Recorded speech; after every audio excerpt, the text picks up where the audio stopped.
Please be seated.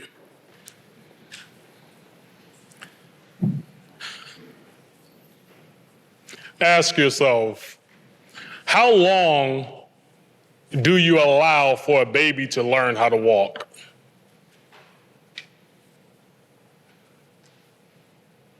The answer is until.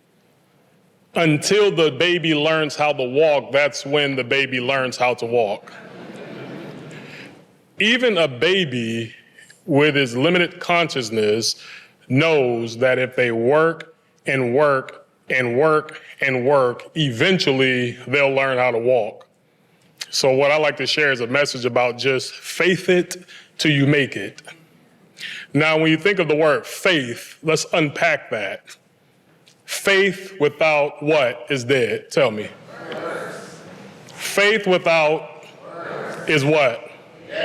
So in order to faith it till you make it, I think that means work until.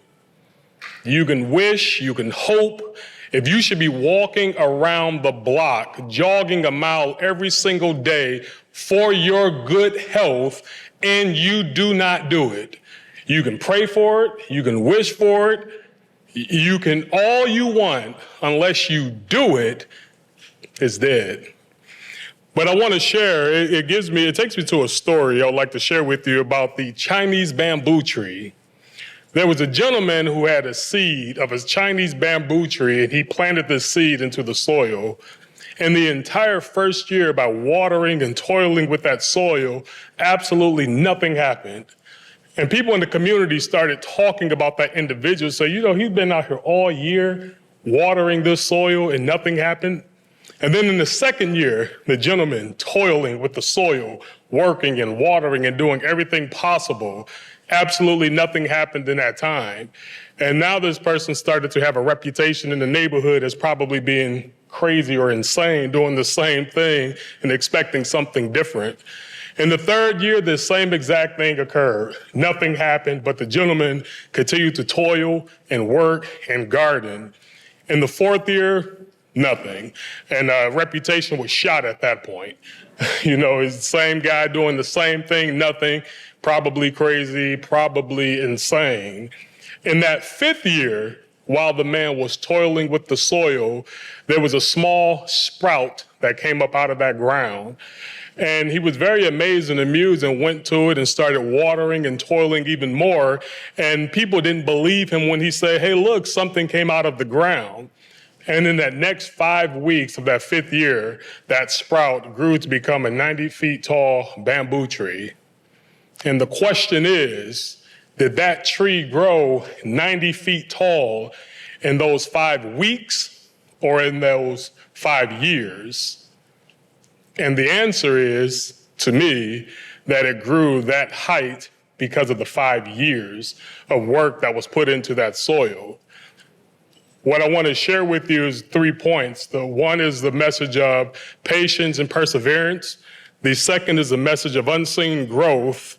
And last, sudden growth and success. With regards to patience and perseverance, at any time of one of those years, any day that man did not water that soil or work towards what he thought would be a 90-foot bamboo tree, that root would have died in its inception.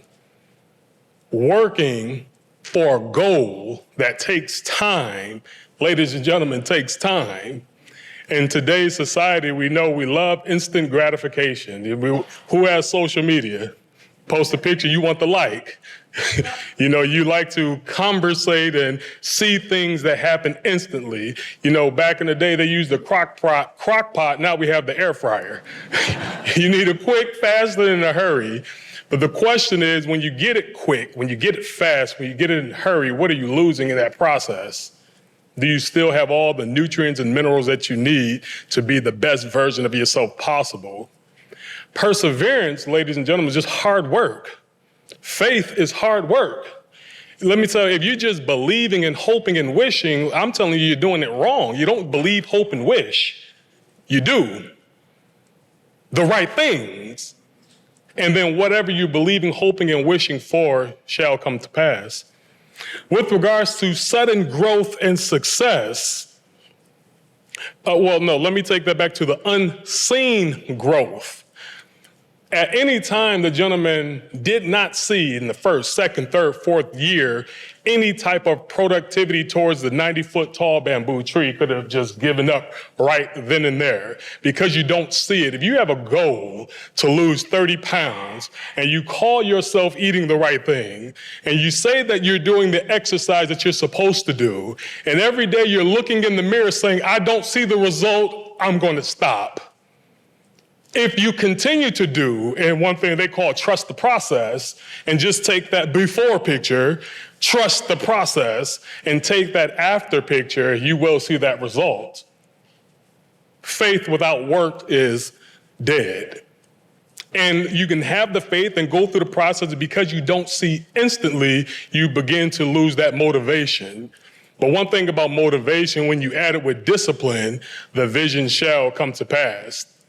And the very last thing I'll share with the success, once you get it, now what?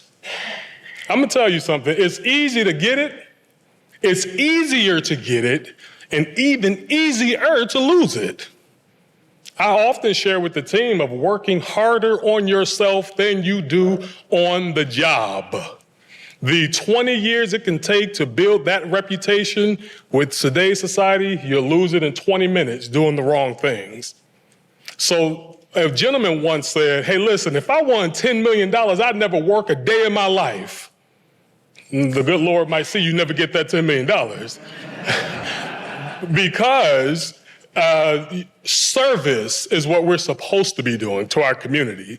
If you get that and lay low and hide out and not lose the talents that you've been blessed with, then it's probably good that you do not receive that, because that's selfish and self-serving.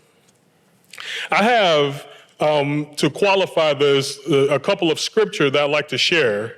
And one is James 1:2-4. It says, consider it pure joy, my brothers and sisters, whenever you face trials of many kinds, because you know that the testing of your faith produces perseverance.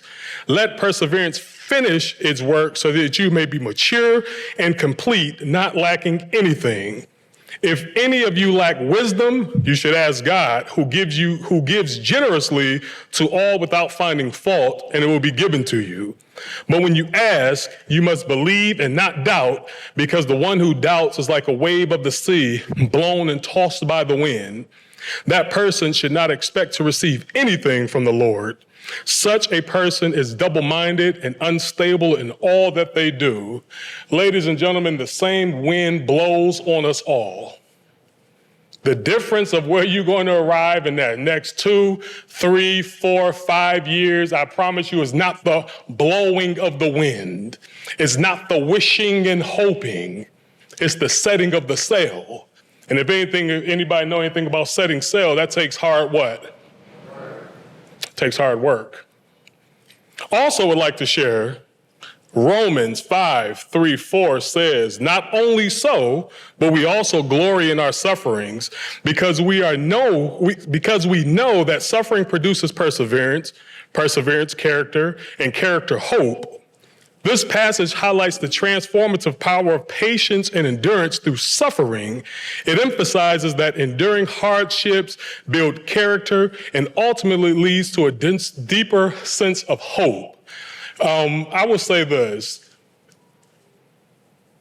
I believe that if I had have became a leader a lot earlier, 2015, doctorate degree, 2016, superintendent certification. Thank God 2022 brought me to Calvert County, because I don't think I would have done anything close to what should have been done if I was in the same version of myself that I was in 2016.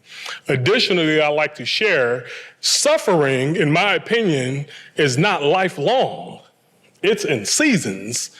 You have to survive and make it through a season to get to that next season and next season and next season. So in my interpretation, there's going to be multiple hardships, multiple difficulties, multiple mountains to climb. It's not one event. There's multiple events. There's personal life. There's professional life. It's different events that show up in your life where there's going to be obstacles that you must overcome. And very last is Galatians 6:9. It says, let us not become weary in doing good, for at a proper time we will reap a harvest if we do not give up. And to me, this scripture encourages us to persevere in doing good and not grow weary. It reminds us that there is a promised harvest or reward waiting for those who remain patient and steadfast in their actions. And I'll share here's some 4 points that I've learned that we all must accomplish to get that ultimate harvest. The first thing is learn how to survive the winters. Learn how to survive winter is coming. Learn how to survive that. Don't let it get 30, 20 degrees. So what's going on? Learn to survive the winters. Learn how to handle the winters. Learn how to prep in the wintertime. And then learn how to take advantage of the spring. You know me, I love the lawn. You know, as soon as the spring, I aerate the lawn, I seed the lawn, I get it watered up, and I look for a nice green landscape. So learn how to prepare for the winters and take advantage of your springs and protect your crops all summer, because the weeds are coming to get it. The crows are coming to get it. How do you protect your crop all summer? Things that you put into your mental factory. How are you protecting good information when it's all the negative that's around us? And very last, learn how to reap and not complain. Take full responsibility. You get what you put in.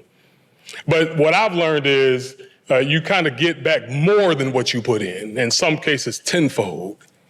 So with that said, ladies and gentlemen, as the superintendent of a great school district, one thing I tell our team is to set the bar, meet the bar, exceed the bar, and ultimately, okay, it's getting out there. It's getting out there. Because, for example, talking about those seasons, talking about times and seasons of suffering, after you conquer that one mountain, there's another mountain to conquer. So after you raise the bar, you wash off and you repeat and you do it again. Just because we had a successful 22-23 academic year, we don't sit back and chill. We develop a strategic plan and keep moving forward and get better and better and better and better and better over time. And to me, getting better is equal or greater value to what you did in the past year. And I also share at minimum 1% better in everything that you're doing. If you can get 1% better, if you're 300 pounds and lose 1 pound, you've gotten better. And then 2 pounds, and then 3 pounds, and then 4 pounds. And it's going to take time, patience, and perseverance. So with that said, I will park my bus, and thank you for the opportunity.